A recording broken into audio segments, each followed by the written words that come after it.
నమస్తే, నేను మీ లాయర్ గణేష్. నేను సిఆర్పిసి 41A నోటీస్ దాని కొరకు మాట్లాడాలనుకుంటున్నాను. అలాగే ఇప్పుడు లేటెస్ట్ బిఎన్ఎస్ఎస్ సెక్షన్ 35 అంటే ఈ సెక్షన్ బిఎన్ఎస్ఎస్ 35 అలాగే సిఆర్పిసి 41A నోటీస్ రెండు ఒక్కటే. అయితే మ్యాటర్ ఏంటంటే, ఎందుకు పోలీసు వారు నోటీస్ ఇస్తారు, ఎవరికి ఇస్తారు, దేనికి ఇవ్వాలి, అసలు నోటీసులో ఏముంది, ఇవన్నీ నేను మీకు వివరించాలనే కాన్సెప్ట్ తోటి నేను ఈ యొక్క వీడియో తీస్తున్నాను. ఇదంతా ఇది సేక్ ఆఫ్ నాలెడ్జ్.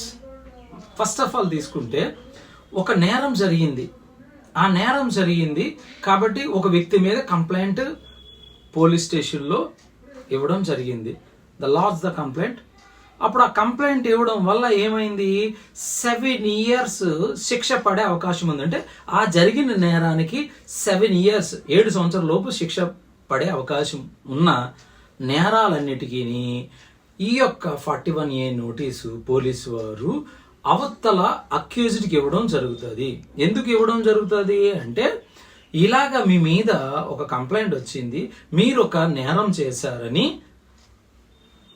రుజువు అవుతుందో అవలేదో సెకండరీ, నేరం చేశారని ఎలిగేషన్ వచ్చింది, నింద మోపబడింది కాబట్టి, లేదా ఎలిగేషన్ ఉంది కాబట్టి, మీరు ఈ యొక్క టైంలో అంటే పోలీసు వారు సిఏ వారు the inspector of the police station వాళ్ళు స్టేషన్ హౌస్ ఆఫీసర్ ఒక నోటీస్ ఇవ్వడం జరుగుతుంది. ఎవరికి, ఎవరి మీదైతే కంప్లైంట్ ఉందో, ఎవరైతే నేరం చేశారనో కంప్లైంట్ ఆయన మీద ఉందో ఆయనకి నోటీస్ ఇచ్చి, మీరు సోన్సో టైంలో ఈ డేట్లు ఈ టైంలో మీరు పోలీస్ స్టేషన్కి వచ్చి కలవాలి.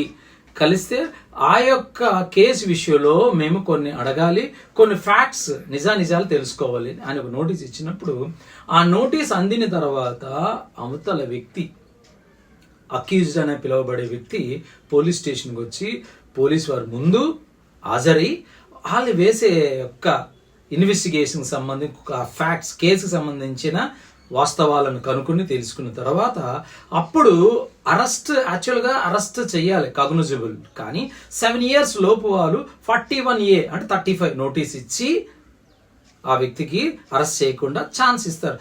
తర్వాత ఏముంది, పోలీస్ వారు చెప్పే కండిషన్స్ అన్నీ కూడా ఆయన ఫుల్ఫిల్ చేస్తే 41A నోటీస్ కింద అరెస్ట్ చేయకుండా డైరెక్ట్గా కోర్టు నుంచి సమ్మన్స్ వచ్చినంత వరకు ఆ వ్యక్తి ఎవరండి, అక్యూజ్డ్ అనే పిలువబడే వ్యక్తి అరెస్ట్ కాకుండా సమ్మన్ వచ్చినంత వరకు బయట తిరుగుతారు. అయితే బయట తిరగడానికి అలౌ చేయడానికి ఏంటంటే, పోలీసు వారు పెట్టే కండిషన్స్ అన్నిటికీ ఈయన సాటిస్ఫై అయితే, ఆయన కానీ ఆ కండిషన్ సాటిస్ఫై కాకుండా ఈ అక్యూజ్డ్ అనే వ్యక్తి ఊరు వదిలిపోతాడు, లేదా దొరకడు, ఇన్వెస్టిగేషన్ సహకరించడు అని పోలీసు వారికి కానీ డౌట్గా ఉంటే ఆయనకి 41A నోటీస్ ఇవ్వకుండా కూడా అరెస్ట్ చేసి, 41A నోటీస్ ఇచ్చిన తర్వాత కూడా అరెస్ట్ చేసి తనని కస్టడీలో తీసుకోవచ్చు. ఇక్కడ కండిషన్స్ అన్ని ఫుల్ఫిల్ చేసి అనుమతి ఎప్పుడు పిలిస్తే అప్పుడు వస్తానని, ఇన్వెస్టిగేషన్ సహకరిస్తానని పోలీసు వారి కండిషన్స్కి ఒబే చేసి ఆయన కంటిన్యూ చేసిన అక్యూజ్డ్కి అరెస్ట్ చేయడం ఉండదు. అలాగనుకొని ఆ కండిషన్స్ ఉల్లంఘించాడు అనుకుంటే ఆయన మళ్ళా అరెస్ట్ చేయడం ఉంటుంది, ప్రెజెంట్ తీసుకెళ్ళడం ఉంటుంది, జైల్లో పెట్టడం జరుగుతుంది. కాబట్టి 41 నోటీస్ ఏంటంటే, it is a chance to obey to the orders of police to follow the conditions of the 41A notice are 35 of BNSS.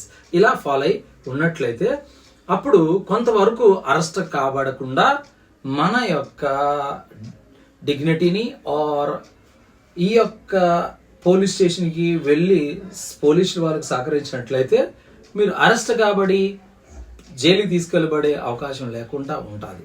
కాబట్టి ఇక్కడ సమ్మన్స్ వేరు, 41A నోటీస్ వేరు. సమ్మన్స్ కూడా నోటీస్ లాంటిదే, కాకపోతే సమ్మన్స్ అన్నది వేరు. ఇక్కడ 41A 35 అన్నది వేరు. 35 ఆఫ్ బిఎన్ఎస్ఎస్ 41A నోటీస్ ఏంటంటే, పోలీసు వారు పిలిచినప్పుడు పోలీసు వారికి సహకరించి వాళ్ళు చెప్పే కండిషన్స్ ఒబే అయినట్లయితే 7 years లోపు పనిష్మెంట్ ఉన్న ఏ కేసునైనా సరే అరెస్ట్ చేయకుండా అవకాశం ఇస్తారు. కానీ కండిషన్స్ ఉల్లంఘించినట్లయితే, పోలీసు వారు సహకరించినట్లయితే పోలీసు వారు అరెస్ట్ చేసి జైల్లో పెడతారు. కాబట్టి 7 years లోపు ఏదైనా నేరం జరిగిందని 7 years లోపు పనిష్మెంట్ ఇచ్చే అవకాశం ఉన్న సెక్షన్స్కి 41A ఆర్ బిఎన్ఎస్ఎస్ 35 సెక్షన్ బేస్కి నోటీస్ ఇచ్చి అరెస్ట్ చేయకుండా మీరు మీ ఇన్నోసెన్సీని ప్రూవ్ చేసుకోవడానికి అవకాశం ఇటు పోలీస్ వారు ఇస్తారు, at the same time court వారు ఇస్తారు. ఈ విషయం తెలుసుకొని కోరుకుంటూ మీ లాయర్ గణేష్. జై హింద్.